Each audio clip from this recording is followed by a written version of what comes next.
Tanpa mengetahui dan mengenal sejarah bangsa sendiri, rasa cinta kepada tanah air akan sulit untuk tumbuh. Cinta tanah air berarti bersedia membela, menjaga, melindungi, serta melestarikan sejarah bangsa dan tanah air. Pada hakikatnya, cinta tanah air tidak dapat terlepas dari wawasan kita terhadap bangsa dan negara Indonesia. Wawasan kebangsaan di Indonesia sendiri dapat dimaknai sebagai pandangan bangsa Indonesia dalam melihat lingkungan, sejarah, dan budayanya sebagai satu kesatuan yang utuh. Hal ini ditujukan demi tercapainya cita-cita bangsa seperti yang tertuang dalam pembukaan Undang-Undang Dasar Negara Republik Indonesia tahun 1945.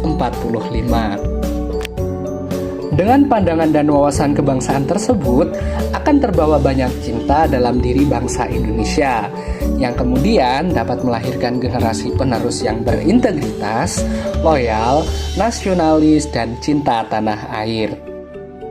Membicarakan sejarah bangsa Indonesia, tentu kita tak asing dengan Kerajaan Adidaya Majapahit, yang mana diyakini oleh banyak orang beribu kota di Kecamatan Trowulan, Kota Mojokerto, Jawa Timur. Beberapa bukti kebesaran kerajaan tersebut ada pada 5 candi yang dapat kita jumpai di sana, seperti Candi Brahu, Candi Wringin Lawang, Candi Gentong, Candi Tikus, dan Candi Bajang Ratu. Assalamualaikum warahmatullahi wabarakatuh. Perkenalkan, nama saya Ahmad Insani Asadullah, mahasiswa Fakultas Teknologi Informasi Universitas Kiai Haji Abdul Wahab Hasbullah Tambak Beras, Jombang. Di sini saya akan mengajak teman-teman untuk menilik beberapa situs candi bersejarah yang ada di Kota Mojokerto, tepatnya di Kecamatan Trowulan. Nah, halo teman-teman. Jadi seperti yang sudah kita lihat, kita sudah ada di areal Candi Brahu.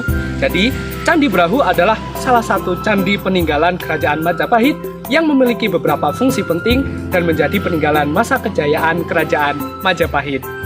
Candi Brahu tepatnya terletak di Dukuh Jambu Mente, Desa Bejijong, Kecamatan Trowulan, Kota Mojokerto, Jawa Timur.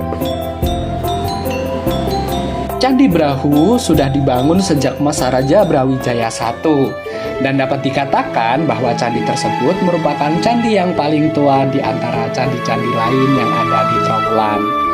Candi ini merupakan pendarmaan dari Raja Brawijaya, mulai dari yang pertama sampai Raja Brawijaya yang keempat.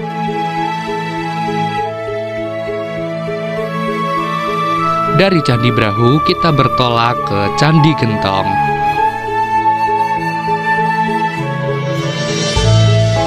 Candi Gentong berlokasi di Desa Jambu Mente, Kecamatan Trowulan, Kabupaten Mojokerto. Candi ini terdiri dari 2 kompleks percandian yang berada di timur Candi Brahu. Struktur bangunan suci ini dinamakan Gentong sebab pada saat sebelum dilakukan ekskavasi, masyarakat melihat gunungan besar yang di tengahnya berlubang seperti bentuk gentong. Candi Gentong dibagi menjadi 2, yaitu Candi Gentong 1 yang berada di sebelah selatan dan Candi Gentong 2 yang berada di sebelah utara dalam sumbu garis yang sama. Selanjutnya, kita menuju Candi Bajang Ratu. Masih di Kabupaten Mojokerto, tepatnya di Kecamatan Trowulan, kini kita berada di Candi Bajang Ratu. Candi Bajang Ratu terletak sekitar 3,5 km dari Candi Wringin Lawang dan sekitar 600 meter dari Candi Tikus. Candi ini menyimpan banyak hal yang belum diketahui secara pasti, baik mengenai tahun pembuatannya, raja yang memerintahkan pembangunannya, fungsinya, maupun segi-segi lainnya.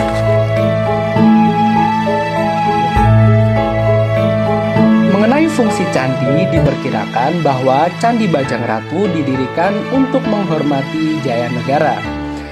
Dasar perkiraan ini adalah adanya relief Sri Tanjung di bagian kaki gapura yang menggambarkan cerita perwatan. Berikutnya adalah Candi Tikus.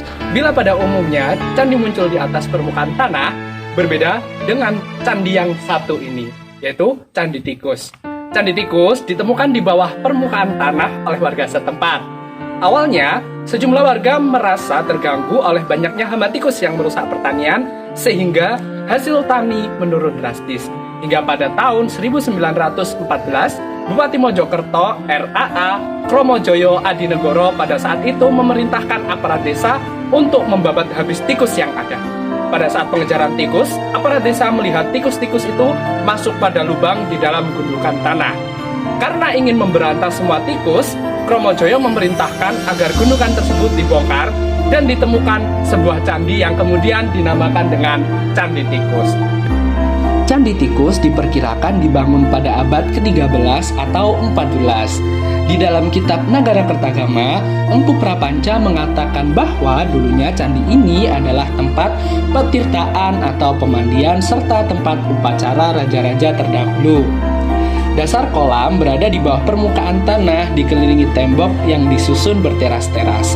Teras-teras tersebut disusun semakin ke dalam, semakin turun.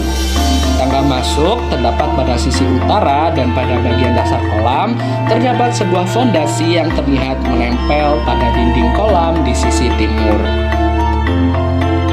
Kini kita memasuki areal Candi Wringin Lawang. Sesuai dengan namanya, Candi Wringin Lawang terletak di Dukun Wringin Lawang, Desa Jatipasar, dan masih tetap sama di Kecamatan Trawulan, Kabupaten Mojokerto. Tepatnya 11 km dari Mojokerto ke arah kota Jombang. Konon, dahulu di dekat candi ini terdapat pohon beringin yang besar, sehingga candi ini dinamakan Candi Wringin Lawang, yang artinya dalam bahasa Jawa, Wringin berarti beringin dan lawang berarti pintu, sebagaimana yang teman-teman lihat sekarang. Wringin Lawang merupakan candi bentar, yaitu gapura tanpa atap. Candi bentar biasanya berfungsi sebagai gerbang terluar dari suatu kompleks bangunan. Menilik bentuknya, Gapura Wringin Lawang diduga merupakan gapura menuju salah satu kompleks bangunan yang berada di kota Majapahit. Pada akhirnya, sekecil apapun, wawasan Nusantara dan wawasan kebangsaan adalah konsep yang berperan penting untuk menjaga persatuan dan kesatuan bangsa Indonesia. Dengan mengenal dan memahami aneka keberagaman di Nusantara, utamanya sejarah, kita dapat bekerja sama untuk turut berperan mewujudkan Indonesia yang lebih baik, lebih maju, dan lebih sejahtera. Saya Ahmad Insani Asadullah, undur diri.